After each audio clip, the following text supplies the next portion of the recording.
महाराष्ट्र केसरी सामना वाद प्रकरणात पंच हे आता निलंबित झालेले आहेत। कुस्ती पंच नितीश काबलिये 3 वर्षांसाठी निलंबित झाले। समितीने केलेल्या चौकशीनंतर राज्य कुस्तीगीर संघाने ही कारवाई केली आहे। पृथ्वीराज मोहोळ शिवराज राक्षे यांच्या लढतीत हा वाद झाला होता। पंचांना लाथ मारल्याच्या आक्षेपावरून राक्षेचं 3 वर्ष निलंबन केलं होतं। आंतरराष्ट्रीय कुस्ती पंच नितीश काबलिये यांना 3 वर्षांसाठी राज्य अजिंक्यपद कुस्ती स्पर्धा सहभागास बंदी घालण्यात आली आहे।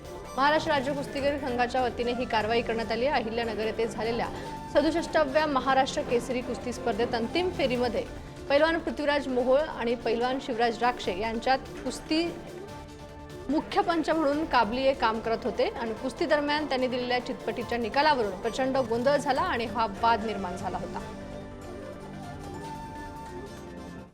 पंचाचा निर्णय आणि कुस्तीगीराचा यामध्ये थोडा तफावत होती।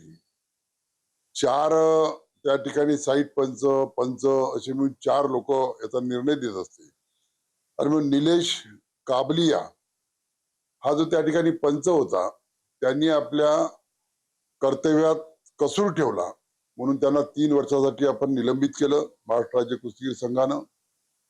आणि पुन्हा 7 दिवसाची त्यांना वेळ दिली का 7 दिवसात तुम्ही आपला अहवाल महाराष्ट्र राज्य कुस्तीगीर संघाकडे सादर करावा, जेणेकरून कुस्तीगीरावर अन्याय होऊ नये आणि पंचावरही अन्याय होऊ नये।